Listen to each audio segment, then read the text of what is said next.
এখনো অধরা শাহজাহান কোথায় রয়েছেন তিনি? 23 দিন পেরিয়ে গেছে, তারপরেও ইডি এখনো ধরতে অক্ষম হয়ে রয়েছে শাহজাহানকে। কেউ বলছে চিকিৎসার জন্য বাইরে গিয়েছেন, তো আবার কেউ বলছেন শাহজাহান গা ঢাকা দিয়ে রয়েছেন।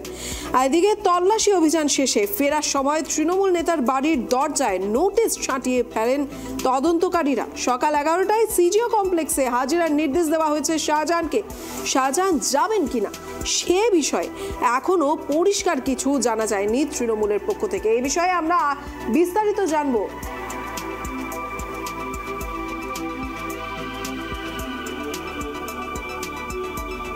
প্রতিনিধির কাছ থেকে। তবে আপনাদেরকে আবারও বলে রাখি, 23 দিন পার হয়ে গেছে, কিন্তু এখনো অধরা রয়েছেন সন্দেশখালীর দাপুটে নেতা শেখ শাহজাহান। মূলত রেশন দুর্নীতির তদন্তে তাকে নিয়ে কিন্তু জেরা করা হচ্ছে ইডির পক্ষ থেকে।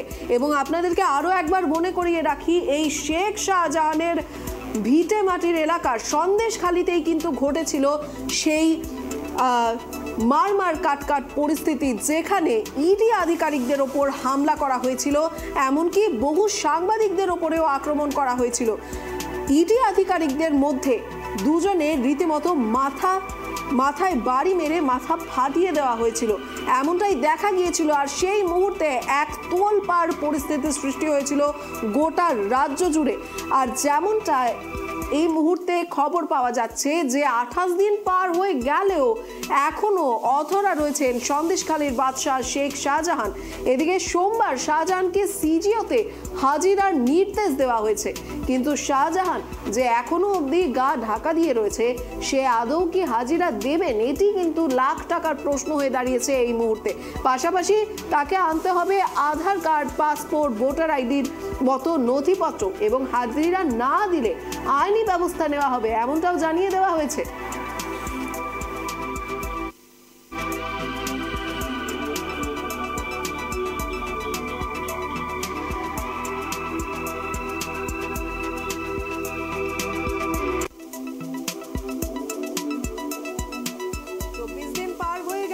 এখনো অধরা রয়েছেন সন্দেশখালীর বাদশাহ শেখ শাহজাহান। সোমবার শাহজাহানকে সিজিওতে হাজিরার নির্দেশ দেওয়া হয়েছে।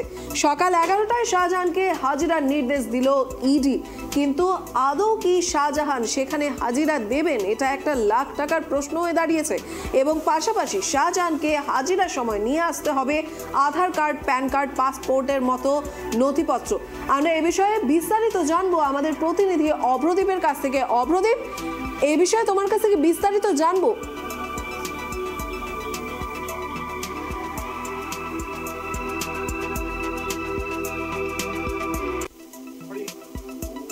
শেখ শাহজাহানের বাড়িতে যখন ইডির আধিকারিকরা তল্লাশি অভিযান চালাতে যান, তখন কি ধরনের পরিস্থিতি হয়েছিল? প্রায় 800 থেকে 1000 জন মানুষ ইডি আধিকারিকদের ঘিরে ধরেন এবং তাদের আহত হতে হয়।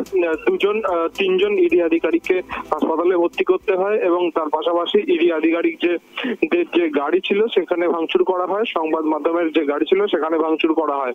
তারপর থেকেই কিন্তু শেখ শাহজাহান কোথায় সেটারই খোঁজ চালাচ্ছেন তদন্তকারী আধিকারিকরা। বিরোধী রাজনৈতিক দলগুলির বিভিন্ন মত রয়েছে এই নিয়ে, কিন্তু শেখ শাহজাহান কোথায়, তার এখন তিনি কোথায় রয়েছেন সেটা তদন্তকারী আধিকারিকরা খুঁজে বার করতে চাইছেন। গত 5 তারিখের ঘটনার পরবর্তীকালে 19 দিন পর আমরা দেখলাম যে শেখ শাহজাহানের বাড়িতে সকালবেলা এক কোম্পানি কেন্দ্রীয় বাহিনী নিয়ে ইডির 8 জন আধিকারিক সেখানে শেখ শাহজাহানের বাড়িতে আবারও পৌঁছে যায় এবং তল্লাশি অভিযান শুরু করে 7:45 থেকে 2টো পর্যন্ত তারা তল্লাশি অভিযান চালান।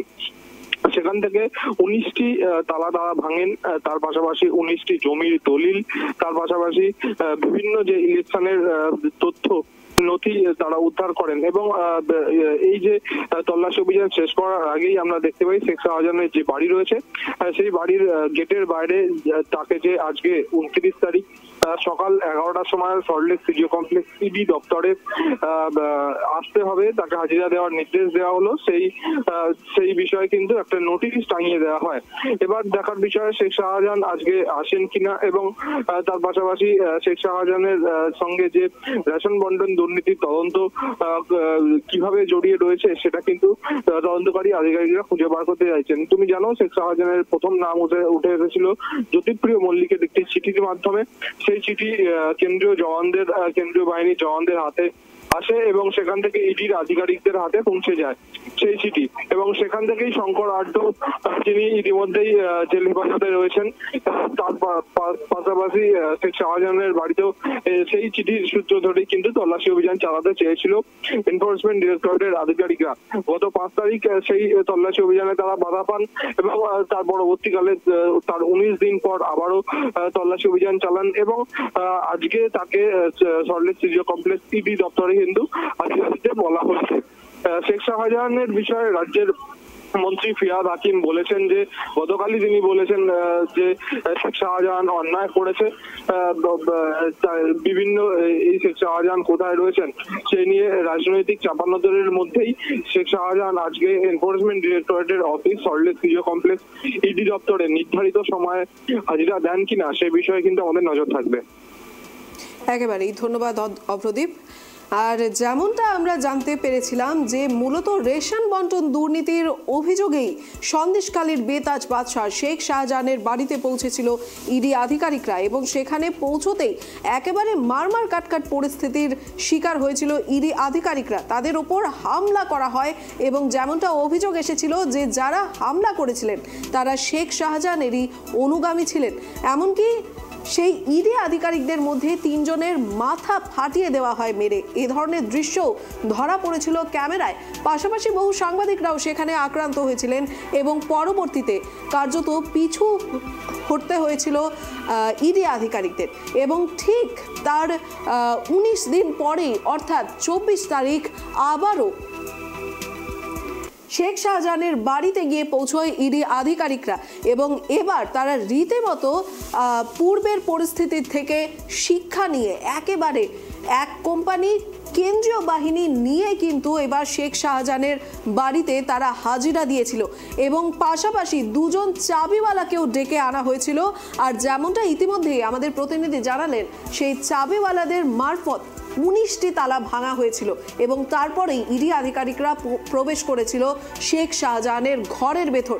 সেখান থেকেও বহু নথিপত্র তারা বাজেয়াপ্ত করতে সক্ষম হয়। আর তারপরে এবার আবারও শেখ শাহজাহানকে হাজিরার নির্দেশ দেওয়া হলো এবং পাশাপাশি হাজিরার সময় আধার কার্ড, পাসপোর্টের মতো বহু নথিপত্র নিয়ে আসতে হবে শেখ শাহজাহানকে। 24 দিন পার হয়ে গেলেও এখনো অবধি শেখ শাহজাহান বেপাত্তা রয়েছেন। সম্প্রতি সিজিওতে হাজিরার নির্দেশ দেওয়া হলো এবং মূলত সোমবারে ইডির পক্ষ থেকে সিজিওতে হাজিরার নির্দেশ দেওয়া হয়েছে শেখ শাহজাহানকে।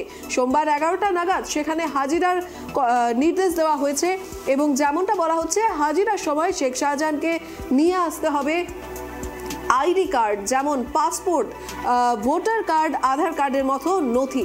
কিন্তু এবার প্রশ্ন যেটা থেকেই যাচ্ছে যে মানুষটি এতদিন ধরে গা ঢাকা দিয়ে রয়েছে সে এবার এই নির্দেশ পাওয়ার পর হাজিরা দেবেন কিনা, এ বিষয়ে চোখ থাকবে ট্রাইব টিভির।